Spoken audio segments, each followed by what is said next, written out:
Well, good morning, good afternoon, good evening, wherever you are in the world. Welcome to another exciting episode of the Urban Entrepreneur Show. I am Anna Banks, your host, and today we have a very special guest from speakerpro.com who's here to help us unlock the power of communication for entrepreneurial success. Now, let me just tell you a little bit about this gentleman. He is a professional speaker and trainer with a passion for helping people make an impact by finding their voice, crafting their message, and delivering it with excellence. Over the past 15 years, he has worked with over 10,000 individuals on presentations and keynotes, and worked with and trained tens of thousands more in groups. Now, initially working in the financial sector in London, today's guest discovered his true calling in communications training. Now, he is the founding faculty member of communication with the Maxwell Leadership Organization and the co creator of the Maxwell Method of Speaking with John Maxwell himself. Now, he has also developed programs with thought leaders like Les Brown and Bob Proctor and has spoken globally, sharing stages with renowned figures. Now, originally from England, he now resides in Florida with his wife and four children. Today, he's going to be sharing his insights on how effective communication can transform your business, boost your confidence, and propel you to new heights. So get ready to take notes and welcome to the Urban Entrepreneur Stage, my mentor and friend, Roddy Galbraith. Woohoo! Thanks, Anne. Woohoo! Woohoo! It's so good to be here with you. I've been looking forward to this for that since we talked about it first. So thank you so much for having me. It's great to be here. Well, you just cannot even begin to to know what my excitement is like. I mean, even just having you on a few minutes before the showtime, right? And just being able to, just share your wisdom. It's been life-changing for me already. Oh, So, fantastic. Roddy, you've Yes. had a very rich background in helping people find their voice and crafting their message. So, can you start by sharing why communication is such a critical skill for entrepreneurial success? Yeah, absolutely. I mean, it's not just entrepreneurial success. I think particularly entrepreneurial success, but not just entrepreneurial success. Communication is critical to everyone. If you're a human being, then you need to communicate with other human beings. We're social beings. We do best in groups. We don't do anything really of significance on our own. We need to do it with other people, through other people, for other people. And other people means we need to communicate with them. And normally speaking is the way that we do that. There are other forms of communication, of course, but normally it's speaking. So if you get better as a communicator, and it is something that everyone can get better at, if you get better as a communicator, you become more effective at connecting with other people, communicating with them, influencing other people, then it's no exaggeration to say you are literally getting better at life. So if you want to grow your business, you want to boost your career, you want to get a job, if you're a student, anything that you do, even your family, you need to become a better communicator. And it's endless. It's not like, oh, I can speak, therefore that's it, I've got it now. It's an endless journey. You can keep getting better and better and better. And the better you get, the easier everything gets. I think the easier life gets. So it's a key. I don't think, Anna, there's a more important skill than being as a communicator. I think it's the most important skill you can develop for all areas of life, but particularly for entrepreneurship. Well, you see, as you were just saying that, it reminds me of, I'm dating myself a little bit, but, we used to talk about reading, writing, and arithmetic, right? Right. The 3 R's. The 3 R's. Yeah. The three R's. Yeah. But the thing is, we probably need to add speaking in there because there are a number of people that read and write very well, but they struggle with speaking in public. They've Absolutely. struggled with getting out their message. Yeah. So, You're what so are right. some? Go ahead. This was, yeah, just to jump in there quickly. My daughter, Amelie, is 18. She's just going to college. She wants to be a writer. She wants to be a writer. And I said, well, if you want to be a writer, you need to be a great speaker. Otherwise, no one's going to know about your books. No one's going to buy your books. No one's going to read them. You have to be able to communicate that. And we talked about the different topics that she's studying and majoring. She's ended up doing English and psychology, which I think is really great. But I said, of all the people that go through college, how many of them actually end up working with the skills that they've learned at college? And for a lot of them, they're doing something completely different. They're educated to a certain standard, of course, but they're doing something completely different. Then we were talking about maths because my younger son, Leon, Americans say math, don't they? Then we were talking about math. And Leon was struggling with algebra and what's the calculus? We're talking about those. And I said, look, you need to deal with this and you need to learn it, and it's good to learn it, but it will probably never pop up again for you in life. I enjoyed math when I was at school, but really, mental arithmetic pops up, but the other things don't. But communication, which they spend very little time on at school and university, maybe a class here and there, but nothing like the amount of time it deserves, pops up every single day for every single person in everything that they do. There should be a massive amount of time spent on communication, public speaking, sales skills, communication skills, motivation skills. Everything needs to be sold. If you're in business, you need to sell things. You need to sell ideas to your team. You need to sell your ideas up to your boss. Communication is everything, but we don't spend anywhere near enough time on it. So I think it's really, really important. Really important. And everyone should spend something about it. I totally agree with you. Especially once a person is no longer as afraid of public speaking. It's like, Right. well, we talk to people all the time. We're listening to people all the time. Isn't that a part of communication? But no, we think that writing the papers and all of that stuff, but sometimes you have to defend it, right? Right.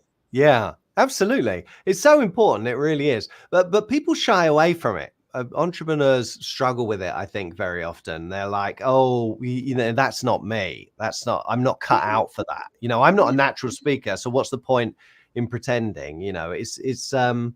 It's something that we need a bit of a mindset shift. We need to change the way we see ourselves. We need to change the way we see other people, and we need to change the way we see speaking and communicating, because many people think, well, I'm not a natural speaker, so what's the point? And then, there's no point in pretending I'm good at it, so there's no point in even trying, and they leave it there. But no one is a natural speaker. No one's born speaking. When people stand up and speak, they couldn't stand at first. They couldn't make any sounds. They couldn't remember anything. They didn't even have language, none of those things. They gradually learned those things. So none of us are natural speakers, but what we all are is natural learners. And we can pretty much learn and get better at anything that we apply ourselves to consistently. And that includes communication. If you want to, like you talked about John Maxwell at the beginning. John Maxwell is in his 70s now, late 70s, and he's still getting better as a communicator after more than half a century of working very hard at it. So you don't run out of runway. You can keep getting better and better and better. And look at the success that he's enjoying because he's a fantastic communicator. He's known globally as the world's #1 leadership guru. The reason, and I've talked to him about this, and he'll tell you himself, the reason he's known as the world's #1 leadership guru is because he's a fantastic communicator, He's worked very hard at it. And so that's a big part of why people buy his books and know about his books.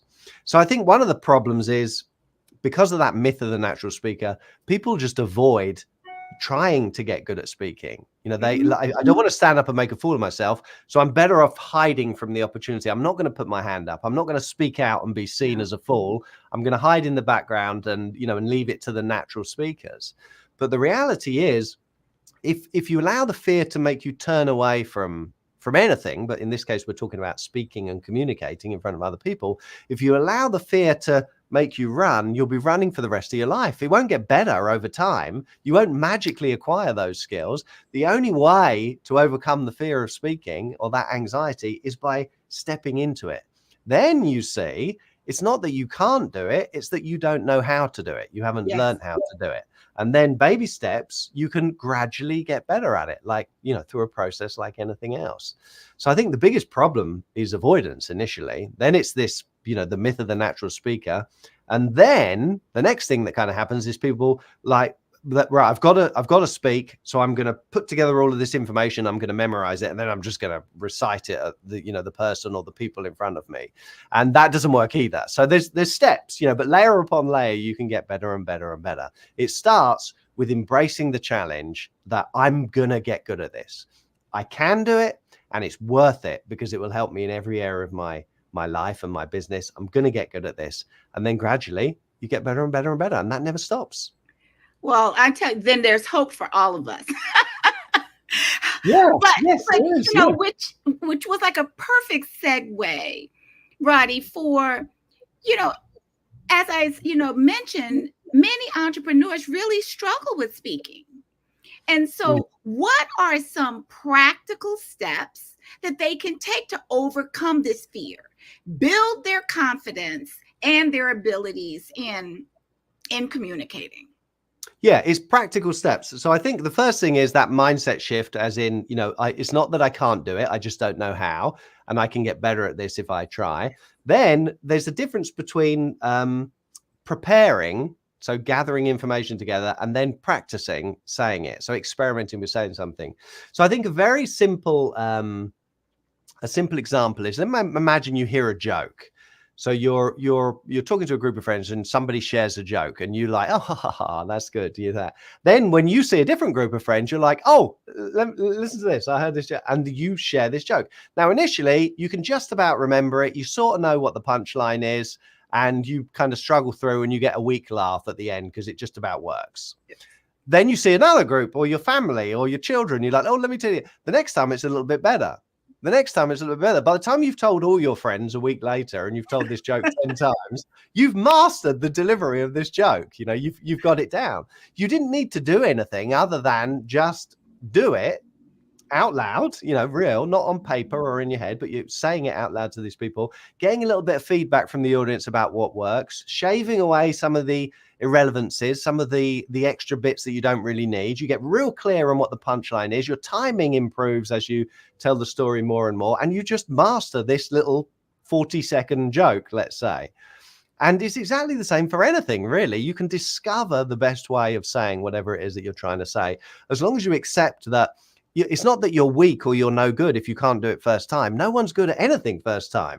You've got to do it over and over. You've got to experiment. You've got to discover better ways of saying it. And then the more you do that, the more your confidence builds. And then the shorter that process gets in the future. So practical steps you can take: practice out loud like it's the real thing. Say it out loud and then review it. And then you can see for yourself. And if you video yourself or audio record yourself, let's say you're going for a job interview, if you pick out some of the key questions that you think you might be asked and you practice answering them, and you audio record them or video record them and play it back, and you do it a number of times and you review your progress, make some notes and try again, you can see yourself getting better on video. It's very difficult to deny that you're not getting better when you can see it in front of your own eyes. Now, initially, it will be a little cringy because it won't be that good at first. Be like, I can't bear seeing myself on video. I can't bear my voice. I don't sound like that, surely. But you get used to it, and then you get over that, and then it becomes a fantastic tool. It's an incredible tool, video and audio, for all aspects of life, but particularly communicating. So simple steps you can take: say things out loud and review them, and experiment with different ways of doing them, and find the best way to say whatever it is that you're trying to say. Baby steps. You don't need to. Baby steps. I think we know that intellectually when it comes to most things. Yeah. But for some reason, with speaking, when it comes to speaking, we don't make the same analogy. It's like, no, we start a new job. We may have all the training, all the skills, knowledge, and ability to do the job. And we give ourselves some grace when we first start a new job. We don't expect to jump right in there and just do the thing 100%. But that's not the case with speaking for some reason, especially for adults, I find. Well, I think it's because when we see someone like John Maxwell, let's say, who's very, very good, and it appears like he's effortlessly brilliant. He's doing it without thinking. He's just, he's just great at this because he's done it so many times. And we see him, and then we struggle through with our awkward performance, and we're like, I can speak, but I can't speak like that. He seems to be doing it very naturally, and I cannot do it at all. Therefore, I'm not like John. I don't have those genes. Therefore, this is not for me. I'll find something else. But in reality, what do we mean when we say natural? He seems very natural at that. I think what we mean is, I'm right-handed, and if I signed my name now, you would say you're a natural signer, Roddy. That looks effortless, the way that you're doing that, the way that you're signing your name without even thinking about it. You're just made to sign your name. No, I had to work very, very hard to be able to do that. If I put the pen in the other hand and tried to do it with my left hand, it would be awful. And in fact, when I started with my right hand, it was even worse than I could do it now with my left hand, but I gradually got better at it. Now I can do it without thinking. Now it seems effortless and easy. And so people would say, I'm a natural signer. John's got to that point with his speaking. He seems like a natural speaker. We are all natural learners. If we apply ourselves to a process and stick at it, we will get better and better and better. And it's no different for speaking. And we should do it because speaking is so important for us. It really is. Thank you for that reminder, because I have to tell you, I do this show twice a week sometimes. I've been doing it for almost a year now. But tonight, knowing that I was going to have Roddy on, oh my God. I was practicing my questions and I still didn't feel like I was getting it right. Well, no one's going to judge you. No one's going to judge you. But you make a great point there, you see, because there's always another show. You could do this, let's say, and something goes wrong and you're like, oh, and some people would beat themselves up and say, why? Who am I kidding? I'm not cut out for this, and give up. But there's always another show. There's always another guest. There's always another audience. And it's the same in life. There's always another sales prospect. There's always another presentation. There's always another job interview. As long as you learn everything you can out of each one, if you bomb, or if it doesn't go well, or things beyond your control conspire against you and it ends up being a disaster, learn what you can, put it to one side and move on. And then you'll keep getting better. Every time you get asked a question that you can't answer, do your best. And then when you get home, research a great answer to that question, practice delivering an answer to that question. You'll never get caught out like that again. And in fact, that was a gift, because the next time you get asked that, you'll ace it. And people will think, oh, she's really good at this. She's really good at this. So if we use everything as an opportunity to grow, there's always another audience. There's always another show. There's always another interview. We keep getting better and better. And then it's just a matter of time. It's just a matter of time. Like I said, that definitely what is an encouragement to me, because when I do my show next week, I'll be fine again. Yeah. You'll be a little better. And to be honest, we learn most from our mistakes anyway, don't we? Calm seas don't make a great sailor. It's stormy seas that make us better sailors. And so when things go wrong, we have to deal with it. We learn and we grow, and then we're a little better when they happen next time. That is true. So, Roddy, I mentioned in my intro of you that you've worked with thousands of individuals. In fact, in just a few weeks, you'll be working with thousands again in your speaker training at the IMC. And you also, work with people with their keynotes and their presentations. And so what are some of the common mistakes that you see entrepreneurs, speakers, coaches making in their messaging, and how can they avoid them? Yeah, so I think the first thing and the biggest problem is that people think it's all about confidence. If you can stand up and speak in front of other people and without being scared, you're a natural speaker. And if you can't, then you're a no-hoper and there's no point. So the biggest mistake, people buy into that natural speaker myth and then they don't try. And I think that's the biggest mistake. So it's not about confidence. We all know people who stand up very confident. They love the sound of their own voice and they just talk and talk and talk. And people just want them to stop and sit down because they're not helping anyone. They're enjoying it. No one else is. It's not just about confidence. It's about adding value to the people that you're speaking to or the person you're speaking to. And you can do that whether you feel confident or not. If you prepare to add value to people, sometimes being vulnerable is the best way to connect with people so that they let you in. So it's not just about the confidence. That's the first thing. The next thing after that is people then think it's all about the content. And so they'll craft a speech that they'll try and memorize, and then they'll say it. And if they said it, then they assume that the audience has got it. If I said it, then they must have got it. And that's not the case at all.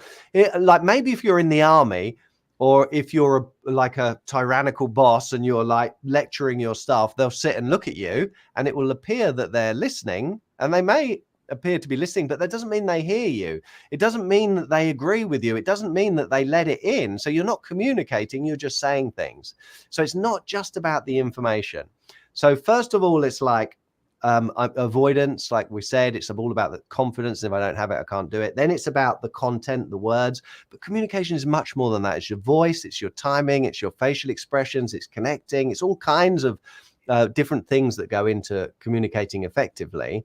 Words is just a small part of that, actually. So we need to try and incorporate those things. So it's not just about the content. Content quickly gets boring. We need to try and bring it to life a little bit. We need to bring our ideas to life a little bit. And so that typically is with examples or stories, or a great question to ask if you're going to teach someone something, if you're going to share an idea with them. If you say to yourself before you do that, where did I learn this? How did I learn this? Where was I before I learned this? What was I struggling with? Because if you can take them back to where you were at the beginning before you learned it, and you can connect them to your struggle, then they feel like, oh yeah, she gets my pain. She understands me. And then you say, I tried this and I done this and someone helped me with this. And then my goodness, it worked and I did it. And I was cautious at first, but then my confidence grew and now I can do it. They're like, maybe I can do it too. Maybe that will work for me too. Yeah. So examples are really, really key. And your examples of how you've lived things out is great for you to help people. So rather than sort of, I'm the boss now and you should do what I tell you.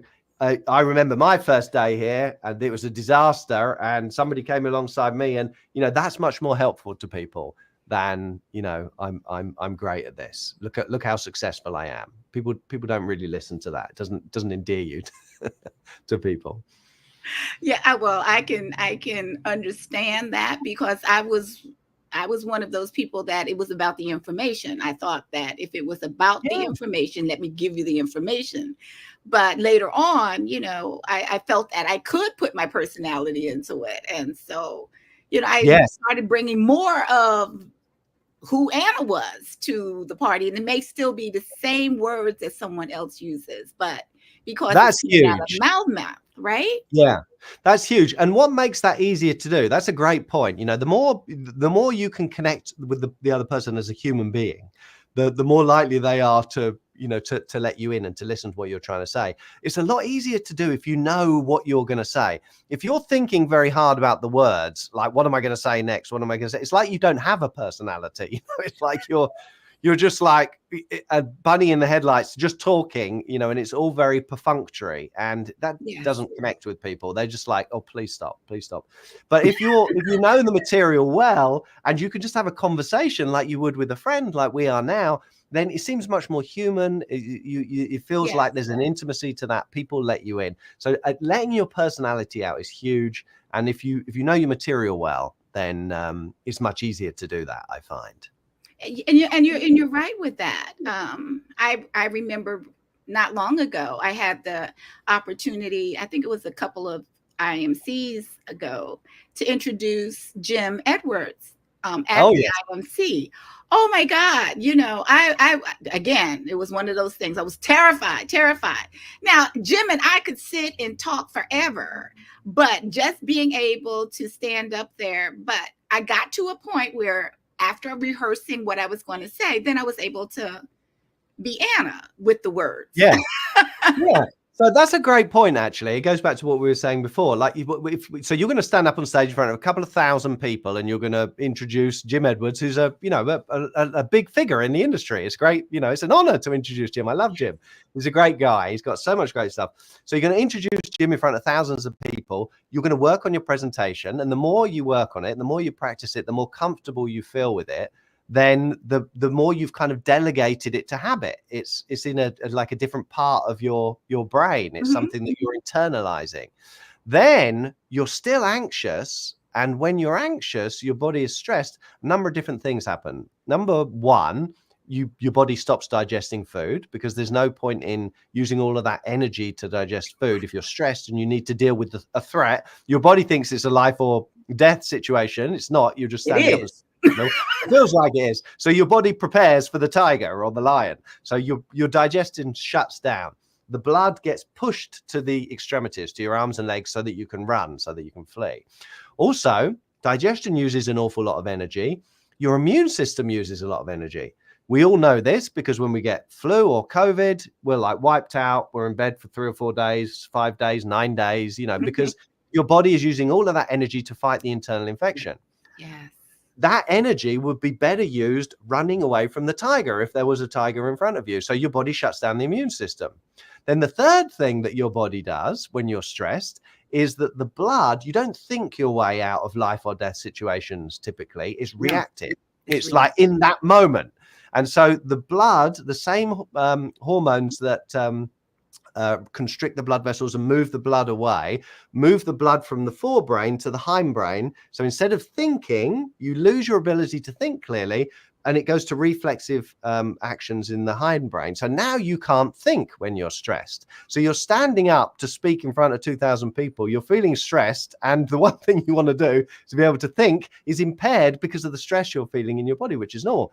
If you've internalized that message, if it's delegated to habit, then you're still able to access your habitual information, like you would be able to recite a nursery rhyme. You wouldn't lose the ability to do that. You might lose the ability to do mental arithmetic because you can't think. But the things that you've internalized, you can still use. So the fact that you've rehearsed your speech and you've done it over and over and got more comfortable with it means that it's still there for you when you stand up, even under stressed conditions. And then for most people, it's before and the first bit when they start doing it. And then when you realize you're doing it, you relax a little bit, and then your personality comes out and you can get through it. So, and then the next time you do it, it's a little less stressful, and on and on and on. So it's interesting how little by little, repetition, discovering better ways of doing it, you get better and better and more comfortable. And the more you do it, the more the anxiety dissipates and the more your confidence builds. Yeah. Well, Roddy, just explaining it just the way that you have, I think will make it a lot easier for the entrepreneurs that are listening, either today or, in the future, to really take heed of what you're saying, because it doesn't have to be, like this diabolical plan, to shut you down. Well, your body is amazing. Yeah, your body's amazing. It's probably that very process has probably saved all of our lives at some point. It's amazing. Thank goodness it does that. But it doesn't need to do it when we're speaking. So we just need to re-educate it by putting ourselves gradually in those situations and getting used to them, getting more and more comfortable with them. Well, again, I think that having somebody explain it rather than you need to do a speech or you need to do a presentation. So those are usually, I think, the things that make a person more stressed out, knowing that they have to do a presentation or they need to do a presentation, as if they're, presenting, to lenders or something like that, or, to get money for their business. When you're under those kind of situations, then it's like, oh my God, it does feel like life and death. But by listening to just some of the things that you've said, it makes it like, okay, if I start early and start to practice, get the words flowing out of my mouth and doing it regularly until I become more comfortable with it, then when the moment happens that I have to give that presentation, then I still may be nervous. Yeah. But my brain doesn't shut down like you just said. Yeah, you can still do it. Yeah, absolutely. Confidence is preparation. Richard Klein said that. I think it's brilliant. Confidence is preparation. Everything else is beyond your control. So you do what you can, you prepare. Don't worry about the things you can't control. That doesn't make any sense. Concentrate on the things you can control. If you're doing a presentation that is very important for your business or for your life, you should work at it. You should work at it. You should do it over and over. You should record yourself. You should video it and watch it. Do it till you're bored of seeing yourself, and you'll be staggered how your feelings change. If you just like put it off to the last minute and then just muddle through and then shut it out and don't think about it because it was a disaster, of course you're never going to get better at it. But if you embrace it and give it the time that it's worth, like people go for job interviews, most people don't prepare for them. No. The difference it can make for your career if you just get good at interviewing, a skill that everyone can develop. If you change jobs every few years, you get like a pay rise every time you jump. The difference between staying with one company and changing jobs, every few years is enormous. Yes, your ability to interview is your job security these days. And it's communication. It's a learnable skill. You can master interviewing. You really can, and you should. if you work for corporate organizations, if that's your thing, if you have a career, you should get great at interviewing. Yeah, you're right. Roddy, one of the things that I know about you is that personal growth is a pretty significant aspect of your life and of your own expertise. You've been talking about personal growth while we're talking about preparing and for speaking, right? So how can entrepreneurs incorporate personal development into their journey to increase, to enhance their communication and overall business success? Yeah, I think in anything, like whatever it is you want, the reason you haven't got it is because you haven't grown into the person that can have it. So whatever success you want, personal growth is the answer. So we've been talking about communicating, it's personal growth. I think becoming a better communicator is a great metaphor for life because it's a complex skill that you need to grow into, and you can keep getting better and better and better. Just like playing the violin or learning another language or doing karate or chess or ballet or becoming a better swimmer or any complex skill. There's a lot that goes into it, and speaking is exactly the same. I think one of the mistakes people make with personal growth is they don't set those goals for areas that they want to grow in. And maybe they talk themselves out of it because they compare themselves to others. Like we were talking about John Maxwell or any great speaker that you see, using speaking as an example. You see someone and you're like, well, they're so much better than me. Their results are so much better than mine. What's the point in even trying? I'm just not in that league. And that's not true. There's very little difference between success and failure, actually. And I think a great example of this, Anna, is a horse race. If you have a horse race where a load of horses are galloping around the track for typically a mile, at the end of that 1 mile race, one horse is going to win and they're going to come in first. And then behind them will come in another horse that comes in second. The horse that comes in first may win by a nose or like half a length or a length or, over a mile. It's a tiny, tiny amount, but it might get 10 times the prize money for coming in first compared to second.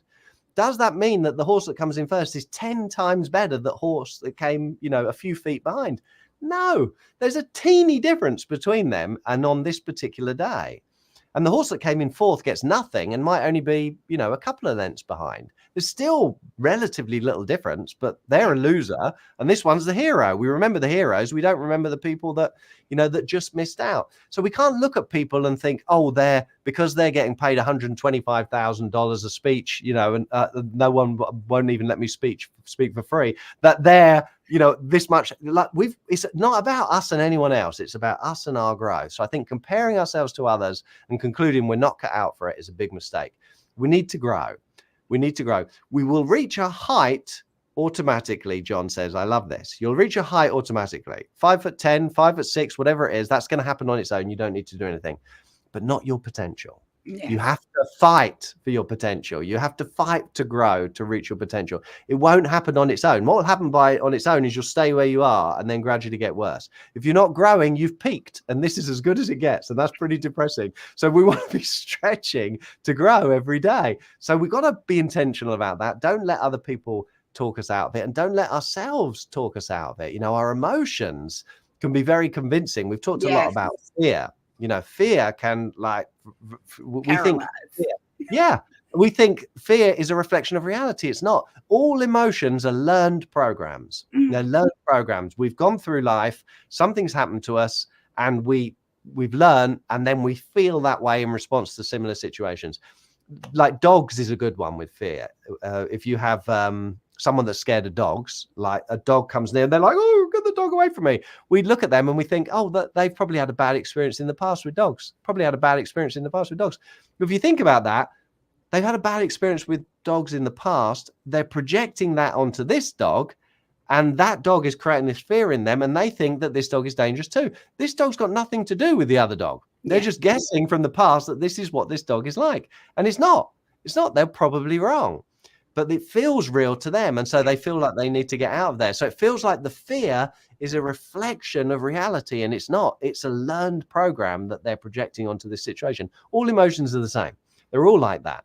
So we can't trust our emotions. If we feel uncomfortable in a situation, it doesn't mean we can't learn to do it, even if we can't do it now. It doesn't mean that. It just means that we haven't learned to do it so far. It means that we've learned to feel this way in this situation.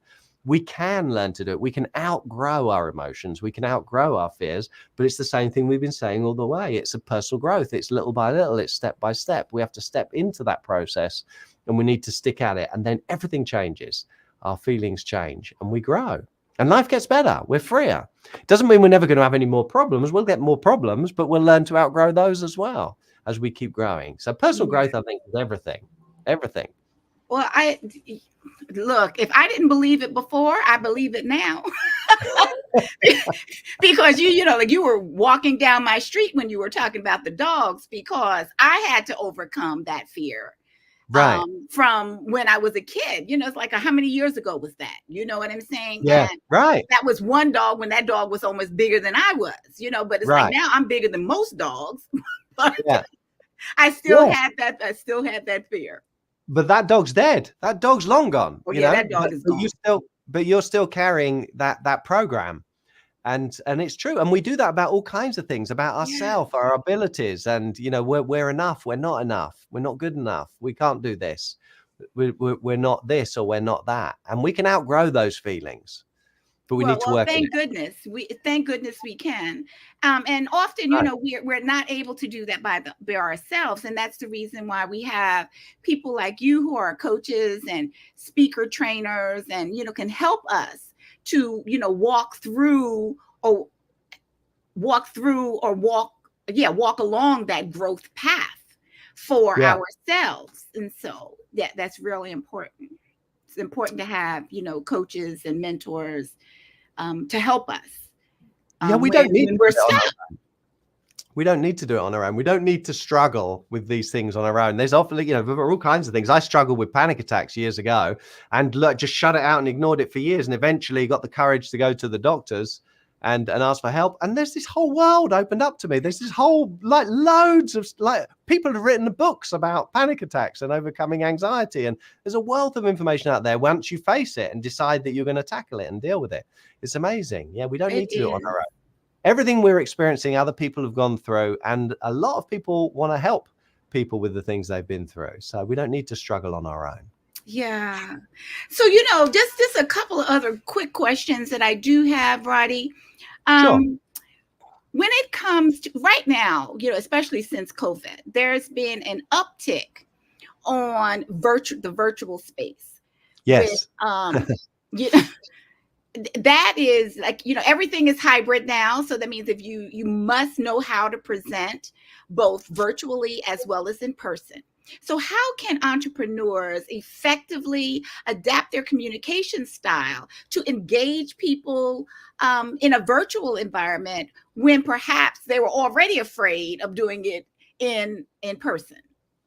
Yeah, I think virtual is easier personally, but it's like anything. Like, you need to set the goal. You need to be very intentional that you're going to get good at it. So if you're doing interviews on Zoom, you need to get good at Zoom. So you need to get good at the setup. So you need to have good sound. If your sound's really bad, even if the picture is good and you look great, people won't tolerate bad sound. So you need to spend some time getting good at the sound. And so you can experiment. You can look for YouTube videos, or you can ask for help, but get a decent microphone.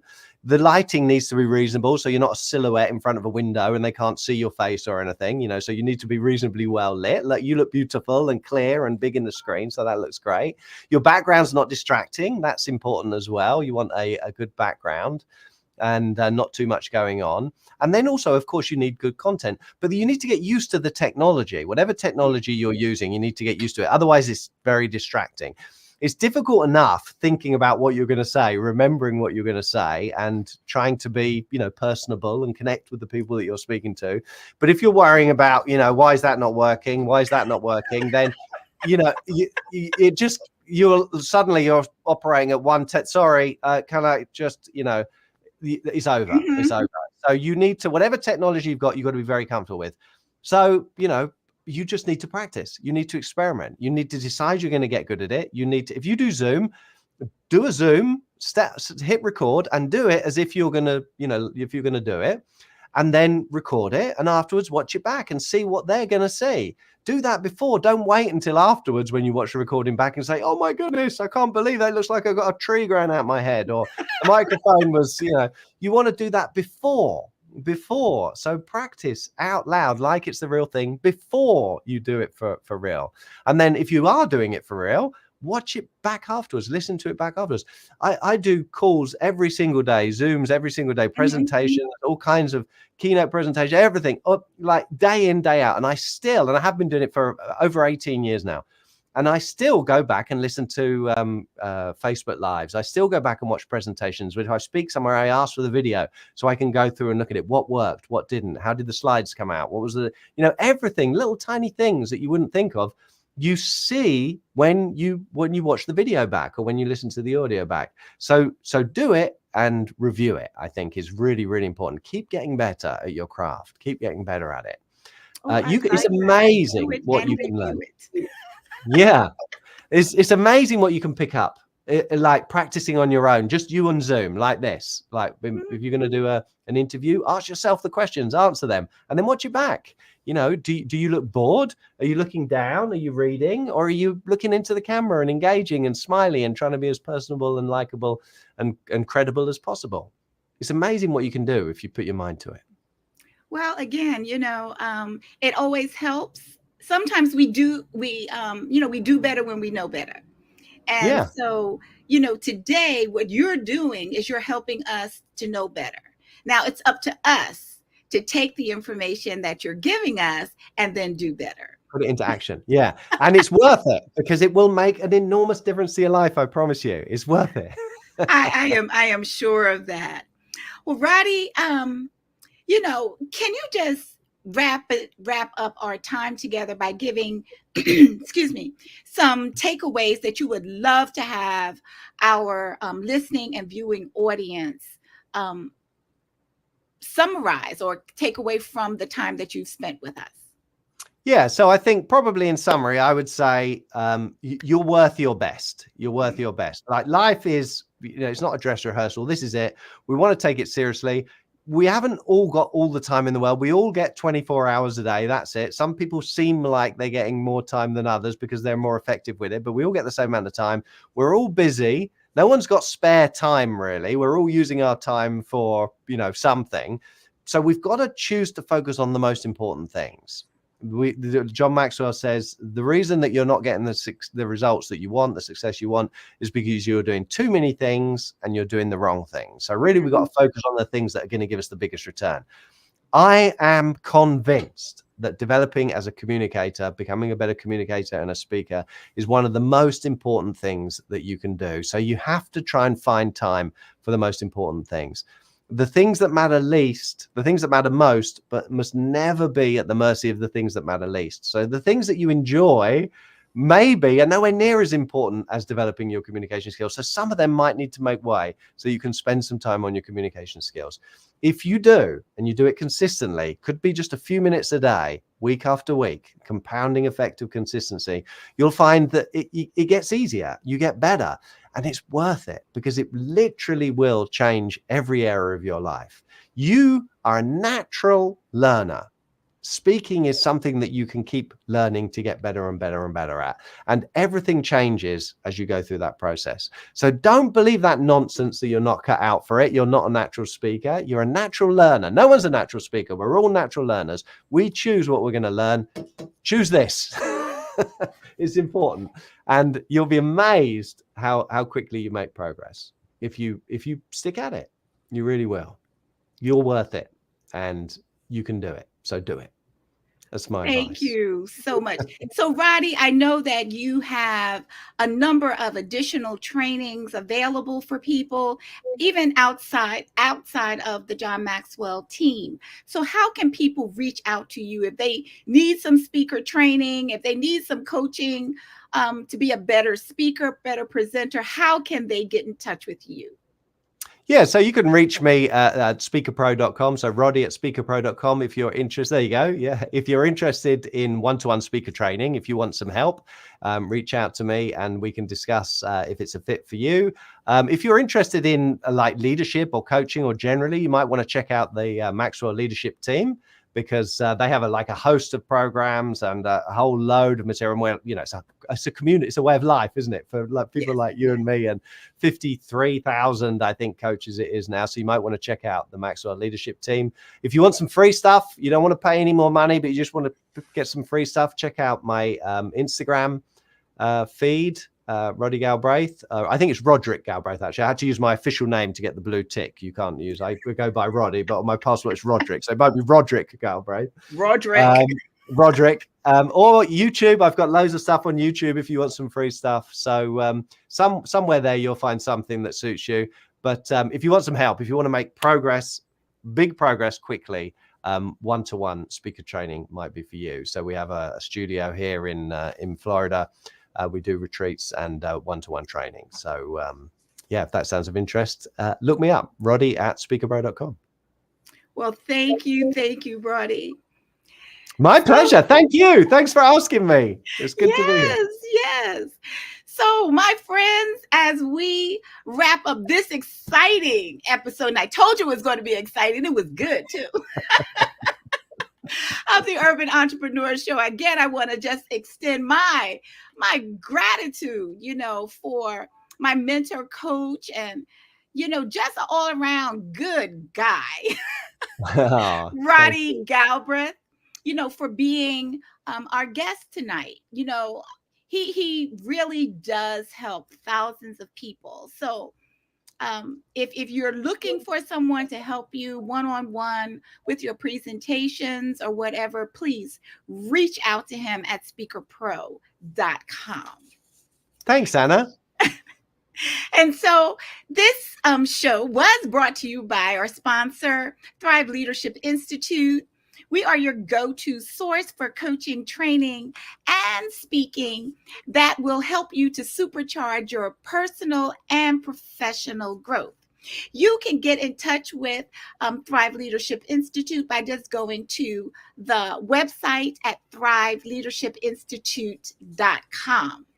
However, if you are also an entrepreneur who have amazing stories to share, then consider joining us as a guest on the Urban Entrepreneur Show, because we are really all about sharing wisdom and experiences that will inspire. So don't hesitate to get in touch with us by going to the urbanentrepreneurshow.com. And we'll be looking forward to seeing you on one of our future shows. So until the next time, thanks again, Roddy, for being our guest today. And thank you, our listening and viewing audience, for being with us week after week. We always try to bring the absolute best to you. So until the next time, bye-bye now.